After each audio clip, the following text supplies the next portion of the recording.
अनुपम खेर जैसा राष्ट्रभक्त, देशभक्त, कश्मीर के लोगों को न्याय दिलाने वाला, दान दिए धन ना घटे, घटे न संचय नीर, और परमार्थ के कार्य साधुन धरा शरीर। राम हमारे सबके दिलों में हैं, अगर दिलों में ना होते तो 2000 लोगों की। और मैं तो कहता हूँ इनके मकान दुकान को तोड़ो मत, उसे राम मंदिर ट्रस्ट में ले लो, काम आएंगे। संपत्ति बरामद हुई, उसके बावजूद कह रहे हैं जी इन छोटों को पकड़ा जा रहा है। ये क्या छोटे, मतलब किनको पीएम मोदी ना ये छोटे हैं, उसकी बहन थी, सगी बहन थी, वो ब्लड रिलेशन में फंस गया सूप नखा के बहकावे पे। नहीं तो उनकी तो इतनी अच्छी अच्छी रानियां थी रावण की। पूरे रावण के साम्राज्य को, उसकी भक्ति को, उसकी आस्था को, उसकी श्रद्धा को, उस शिव भक्त की परिकल्पना को खत्म करवा दिया। नमस्कार दोस्तों, तो राम मंदिर का मुद्दा देख रहे हैं, लगातार सिलसिला गहराया हुआ है। सुप्रीम कोर्ट के अधिवक्ता हमारे साथ डॉक्टर एपी सिंह जी हैं और सुप्रीम कोर्ट तक ये मुद्दा पहुंच चुका है। जांच बैठी हुई है और 7 दिन का टाइम सुप्रीम कोर्ट ने कहा है कि 7 दिन के तक हम देखेंगे। उसके बाद सीबीआई की जो भी करने की बात की जा रही है केस को हैंडओवर वो की जाएगी। लेकिन अभी फिलहाल जो मुद्दा है उसमें एसआईटी की जांच चल रही है। लेकिन लगातार आरोप प्रत्यारोप चल रहे हैं। अनुपम खेर एक जाने माने एक्टर कलाकार, वो वहाँ किसी फिल्म की शूट के लिए जाते हैं। वहाँ पर उन्होंने ये चीज़ें दर्शाने समझाने की कोशिश की कि राम में आस्था किस तरह से कोई कम नहीं है, ना राम में होनी चाहिए। आप राम को टारगेट ना करें, जो है गलत कल्प्रिट उनको पकड़ा जाएगा, जांच हो रहा है। लेकिन वहीं एक नसरुद्दीन शाह हैं, जिस तरह से आमिर खान परेशान रहते हैं वैसे वो भी एक हैं। उनका बयान उनके ऊपर तंज करते हुए कि सत्ता के चाटुकार हैं, तो ये माइंड से ऐसे हैं। वैसे कैसे देख रहे हैं ये मनसूबा, किस तरह से राम मंदिर पर कहाँ कहाँ चीज़ें जा रही हैं? अगर अनुपम खेर जैसा राष्ट्रभक्त, देशभक्त, कश्मीर के लोगों को न्याय दिलाने वाला, कश्मीर की फाइल्स बनाने वाला, अगर वो चाटुकार हो गया तो नसीरुद्दीन क्या है? वो किसके चाटुकार हैं? वो उन लोगों के चाटुकार हैं जो हिंदुओं की बर्बादी करते हैं। आमिर खान के चाटुकार हैं, आमिर खान के सिपह सलाहकार हैं, सनातन धर्म के विरोधी हैं नसीरुद्दीन शाह। उन्होंने क्या कभी किसी मामले में बोले? शौर्या चौहान की मौत हुई, नसीरुद्दीन बोले? खटीक उत्तम नगर में हत्या हुई, कोई बोले क्या? इनको जुबान नहीं खिलती। इन्हें माइनॉरिटी पर पीड़ी दिख रही है। इनका ड्रामा है। इनके मुंह में राम, बगल में छुरी है। लगातार इसी भावना और इसी के तहत ये लोग कार्य करते हैं, ये दिख रहा है। अनुपम खेर जैसे देशभक्त, राष्ट्रभक्त कलाकार पर उंगलियां उठा रहे हैं। जब किसी पे उंगली उठाते हैं 3 उंगलियां अपनी तरफ उठती हैं। जब आप किसी पे उंगली उठाएंगे 3 उंगलियां अपनी तरफ उठेंगी। ये बात दिख रही। माननीय सर्वोच्च न्यायालय ने राम मंदिर में संज्ञान लिया है। हमारी सर्वोच्च न्यायालय जीवंत है, ज्वलंत है, जागृत है। और उन्होंने 7 दिन का टाइम दिया है, नोटिस इशू किए हैं सभी पार्टीज़ को। और उत्तर प्रदेश की सरकार भी एसआईटी के द्वारा जाँच कर रही है। सीसीटीवी फुटेज खंगाले गए हैं। एक दिन में 2-2, 3-3 बार चोरी करते हुए देखे गए हैं। 1 महीने में 70 बार चोरी का वीडियो है सामने, क्योंकि वीडियो फुटेज 1 महीने की ही प्रिजर्व होती हैं। तो होना तो 3 महीने की चाहिए, लेकिन उन्होंने नहीं कहीं। कुछ शायद उनके अंदर साजिश रही होगी। पैसों को जूतों में, मोजों में रखकर ले जाते हुए देखा गया है। माननीय सर्वोच्च न्यायालय जीवंत है, एसआईटी की जाँच हो रही है। और चंपत राय और मिश्रा जी सबको भी हटाया जा रहा है। दोषी कोई बचेगा नहीं, निर्दोष कोई दंडित नहीं होगा। राजनीति ना करें। राम के प्रति आस्था थी, है, रहेगी। जब राम टेंट में रहते थे और पानी टपकता था तब भी राम में आस्था थी। राम में तब भी आस्था थी जब 2000 से अधिक लोगों, कार सेवकों की गोली मार के मौत कर दी। राम से मेरी तब भी आस्था थी जब मैं 14 दिन कार सेवा में जेल गया था। जब मेरी माँ ने 14 दिन तक भोजन नहीं किया तब भी मेरी आस्था थी। जब लोगों ने 1 करोड़ दिया, किसी ने 1 सोने की ईंट दी, किसी ने चंदा दिया, किसी ने चढ़ावा दिया। राम के प्रति आस्था तो जमाने से सबकी रही है। राम के प्रति आस्था ना नसीरुद्दीन के कहने से ख़त्म होगी, ना अनुपम खेर के बढ़ाने से बढ़ेगी। राम हमारे सबके दिलों में हैं, अगर दिलों में ना होते तो 2000 लोगों की मौत नहीं होती, कार सेवा में शहीद नहीं होते, सरयू खून से नहीं रंगती, रेत की बोरियां बांध बांध के नहीं रखी जाती। पूरे देश की जेलें हमारे जैसे लोग 14 दिन जेल गए, तो वो चीज़ें हमने सब ने देखी हैं। 500 वर्ष तक लोगों ने जूते नहीं पहने, 500 वर्ष तक लोगों ने पगड़ी नहीं पहनी अयोध्या के आसपास। तो राम के प्रति आस्था है, श्रद्धा है और भावना के तहत ये काम हो रहा है। इसमें कोई चंदा चोर कोई बचेगा नहीं। 80 लाख बरामद हो गया, और भी बरामदगी हुई। और मैं तो कहता हूँ इनके मकान दुकान को तोड़ो मत, उसे राम मंदिर ट्रस्ट में ले लो, काम आएंगे। टूटे क्यों? काम आए। हमारा पैसा था, हमारे राम थे, हमारे मुलजिम हैं, हमारे चोर हैं, चोरी करने वाले भी हमारे, देने वाले भी हमारे। लेकिन अयोध्या बार एसोसिएशन का धन्यवाद करता हूं, जिन्होंने कहा इन चोरों का मुकदमा कोई नहीं लड़ेगा, इन चोरों की तरफ से कोई पेश नहीं होगा और निश्चित तौर पर ये फैसला सही है। अगर कोई बाहर का वकील जाएगा भी तो 10 लाख का जुर्माना लगाएंगे। इसका मतलब उन्हें भावना बहुत आहत हुई है, चोरी की भावना से सभी सनातन धर्म के लोग आहत हुए, लेकिन कहीं कोई कमी नहीं है। परसों में उज्जैन था, महाकालेश्वर था, ओंकारेश्वर था, तो वहाँ कोई कमी नहीं, लाखों लोगों की भीड़ है, चढ़ावा चढ़ रहा है, चंदा आ रहा है, दान हो रहा है। दान दिए धन ना घटे, घटे न संचय नीर, और परमार्थ के कार्य साधुन धरा शरीर। दान देने की प्रक्रिया हमारे समाज में ऐसी बताई गई है कि अगर आप सीधे हाथ से दान दे रहे हैं तो उल्टे हाथ को नहीं पता होना चाहिए क्या दान दे रहे हैं।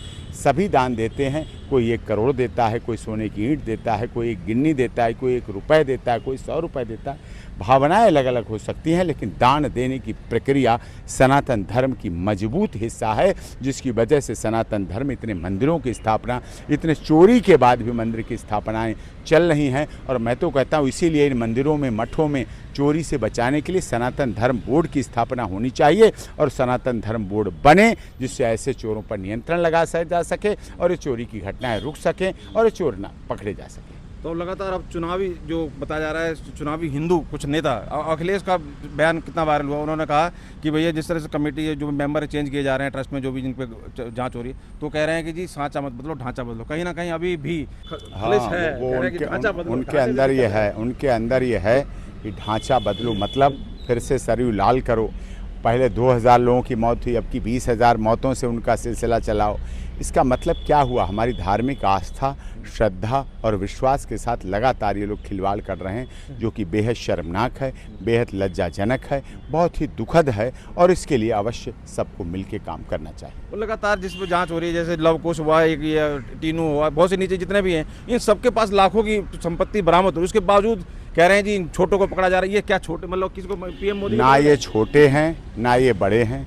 हाँ, ये कहिए आप, कोई भी मुलजिम बचना चाहिए। मेरा साफ कहना है, राम मंदिर में चोरी करने वाला, चाहे बड़ा व्यक्ति हो, चाहे बड़ा नेता हो, चाहे धनबल वाला व्यक्ति हो, चाहे जनबल वाला व्यक्ति हो, चाहे बाहुबल वाला व्यक्ति हो, कोई भी बचना नहीं चाहिए।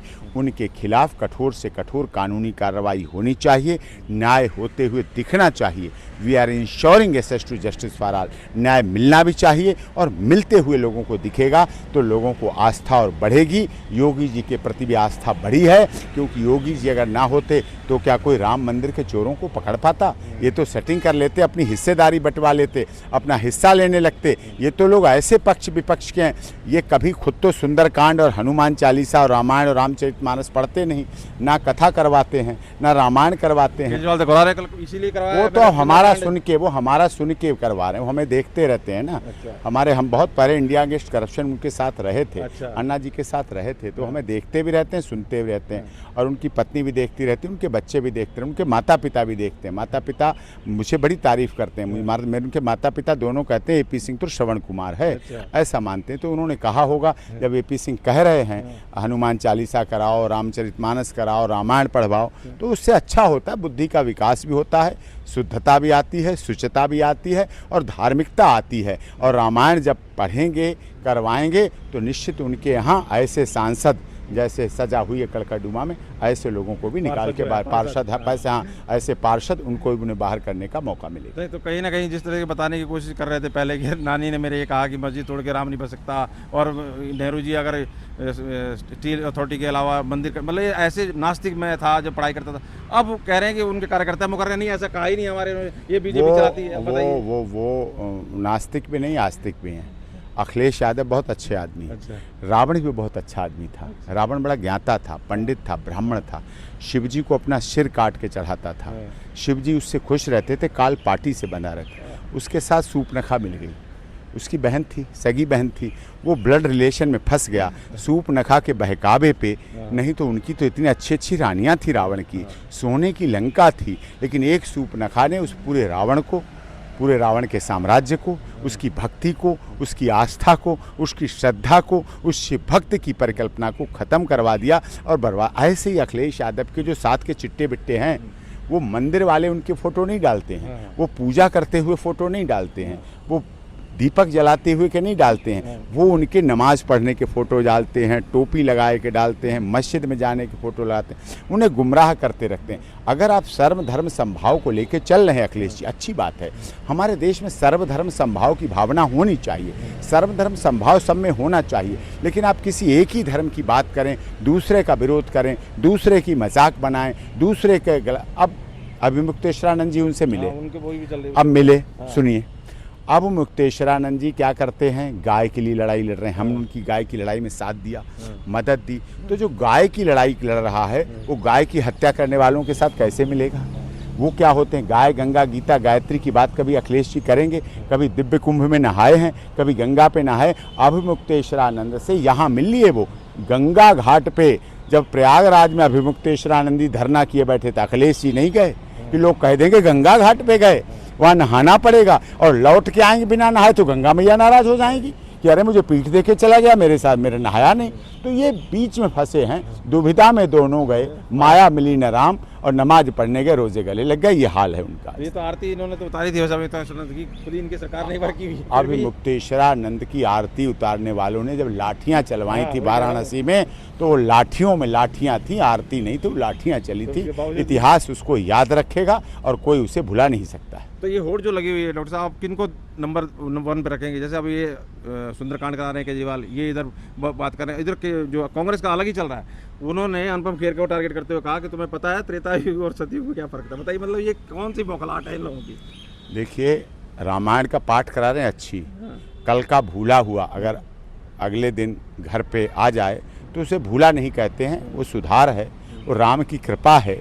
जो केजरीवाल जी भी रामायण करा रहे हैं, हो सकता है अब केजरीवाल जी आने वाले सावन के महीने में भगवा पहन के कांवड़ लेके, क्या पता वहाँ से जलाभिषेक करके लाएं, ऋषिकेश भी जाएं, हो सकता है उनके साथ अखिलेश भी जी हों, हो सकता है उनके साथ राहुल गांधी जी की भी भक्ति जाग गई हो, वो भी अपनी बहन प्रियंका गांधी के साथ कांवड़ लेने चल दें और कांवड़ लेके आएँ। अगर लाएं अच्छी बात है। सनातन धर्म सबको स्वीकार करता है, वसुधैव कुटुंबकम की भावना करता है, सर्वे भवन्तु सुखना की भावना करता है, सर्वे सन्तु निरामया की भावना करता है। सनातन धर्म सबको एक साथ लेके चलता है। One earth, one family, one future सनातन धर्म का ध्येय है। सत्यमेव जयते सनातन धर्म का ध्येय है। यहाँ सुप्रीम कोर्ट की 1 नंबर कोर्ट में लिखा है, यतो धर्मस्ततो जय। जहाँ धर्म है वहाँ जीत है, वहाँ जय है। तो ये हमारी भावना है, हमारा ऐसी प्राण प्रतिष्ठा। तो पर अभी ये वहाँ योगी जी हैं, ये कहाँ, मतलब कहाँ टक्कर ले रहे हैं? योगी जी की क्या कह रहे हैं कि हम सनातनी हिंदू धर्म को मानने वालों को, राम में जो आस्था रखने वाले उनको हमें यहाँ पे खींचना है। सनातन धर्म तो कोई भी, योगी जी ने ठेका नहीं ले रखा है सनातन धर्म का। योगी जी जब नहीं जन्म लिया था, सनातन धर्म तब भी था, दिव्य कुंभ तब भी था, प्रयागराज तब भी था, हरिद्वार तब भी था, उत्तराखंड देवभूमि तब भी थी, मठ तब भी था। हम लोग आते रहे हैं, जाते रहे, जो जन्म लेता है वो जाएगा, लेकिन सनातन धर्म अनादिकाल से इस देश के कल्याण के लिए। लोग हंसते थे पहले कि ये पीपल को धागा बांध रहे हैं, बरगद को पानी चढ़ा रहे हैं। जब कोरोना आया तो वही पीपल ऑक्सीजन देने लगा, वही बरगद ऑक्सीजन देने लगा। तब लोगों ने सोचा कैसे सेट करके रखते थे प्रकृति को भी। पानी देने का मतलब उसे श्रद्धा से जोड़ दिया, आस्था से जोड़ दिया, जबकि वैज्ञानिक तरीका था। उपवास वैज्ञानिक तरीका। डॉक्टर कहते हैं हफ्ते में 1 दिन उपवास रखिए, ध्यान करिए, पूजा मतलब ध्यान, मेडिटेशन। आज डॉक्टर कह रहे हैं कि अगर बीपी डाउन नहीं हो रहा तो आप ध्यान लगाइए, योगा करिए। हर धर्म वाले योगा कर रहे हैं, हर धर्म वाले ध्यान कर रहे हैं, मेडिटेशन। तो ये तो हमारी भक्ति भाव का केंद्र। मैं ये कहना चाह रहा था, सनातनी वोटरों को साधने की जो है, ये कोई कोई सुंदरकांड करा रहा है, तो कोई मतलब अपने आप को सनातनी बता रहा है, उसमें कितना सेंध मार पाएंगे योगी जी के वोटर? मैं ये कहना चाह रहा हूँ। देखिए, योगी जी के वोट पक्के हैं। योगी जी मुख्यमंत्री भी बनेंगे और एक दिन नोट करिए, आप देश के वरिष्ठ पत्रकार हैं, देश के प्रधानमंत्री भी योगी आदित्यनाथ जी बनेंगे। एक दिन यहीं दिल्ली में शपथ लेंगे कि मैं योगी आदित्यनाथ सत्य निष्ठा से देश के प्रधानमंत्री पद की शपथ लेता हूं। देश उनको चाह रहा है। योगी जी प्रचार करने केवल यूपी में नहीं आते हैं, गाजियाबाद, नोएडा, गोरखपुर और अयोध्या नहीं जाते हैं। योगी जी आसाम में जाते हैं, आसाम जीतते हैं। योगी जी वेस्ट बंगाल जाते हैं, वेस्ट बंगाल जीतते हैं। योगी जी महाराष्ट्र जाते हैं, योगी जी हरियाणा जाते हैं। योगी जी सब जगह हैं और योगी जी में भेद नहीं है, लोग भेद बना रहे हैं। धन योजना आई, सबके लिए आई, हिंदू मुस्लिम के लिए। एयरपोर्ट बना, अयोध्या का एयरपोर्ट क्या हिंदू यात्रा करता है? क्या जेवर इंटरनेशनल एयरपोर्ट पर केवल हिंदू जाएगा? क्या गोरखपुर एयरपोर्ट पर केवल हिंदू जाता है? क्या रेलवे बिछी, रोडें बनी, एक्सप्रेस बनी, क्या हिंदू जाता है? सार्वजनिक जगहें बन रही हैं, यूनिवर्सिटी बन रही हैं, डिग्री कॉलेज बन रहे हैं, औषधालय बन रहे हैं, अस्पताल बन रहे हैं, विकास हो रहा है। केवल हिंदू का नहीं, वो तो सभी जाति, क्षेत्र, भाषा, धर्म वालों का विकास हो रहा है। उत्तर प्रदेश की जनता का विकास हो रहा है। पहले होता था, किसी की गारंटी थी हिंदू मरेगा मुसलमान मरेगा, दोनों मरते थे, नुकसान होता था, आगजनी होती थी, कर्फ्यू लगता था। तो अब वो सुधार हुआ है, बदलाव हुआ है, तो निश्चित तौर पर उत्तर प्रदेश उत्तम प्रदेश बना है और योगी जी के हाथों में सुरक्षित प्रदेश है। भय, भूख, भ्रष्टाचार हटा है, मिटा है और ये ऐसे ही बना रहे, उसे नज़र ना लगे, जिससे अन्य राज्य भी सीखें और अच्छा कार्य करें। अंत में कहा जा रहा है कि ममता बनर्जी की जो हार इन्होंने देखी है कि बीजेपी ने पटक दी, उनको वो ये बड़ा सुपर मान रहे थे कि उनको हरा पाना मुश्किल है बीजेपी की। अब ये बौखलाए हुए हैं, कह रहे हैं अब राम के अलावा मैं कोई बचा नहीं सकता। ये बात मैंने पब्लिक सोच ली है, ये कहा जाता है, आप कैसे देख रहे हैं? तो राम तो सबको बचाते हैं। राम से तो राम कहे रामों कहवावे, दोनों का धन ऐश आप ही पावे। राम से बड़ा राम का राम से बड़ा राम का नाम है। राम का जीवन, वो आदर्श थे। उनकी सीता माता, अगर राम 14 वर्ष नहीं जाते तो क्या भगवान हो पाते? कितने राजा हुए, कितने राजा महल ढह गए, कितने राजाओं के, अयोध्या जैसे और भी महल थे, लेकिन अयोध्या क्यों? क्योंकि वो 14 वर्ष वनवास गए, अपने पिता की बात मानी, अपने माता की बात मानी, अपने भाई को प्यार किया, अपनी पत्नी को प्यार किया, अपनी अयोध्या की जनता को प्यार किया और प्रिय पत्नी को भी निकाल दिया। जब वो 2 जुड़वा बच्चों से गर्भवती थी तब भी उन्होंने ऐसा किया। और ये बात सच्चाई है। राम का चरित्र बहुत महान है।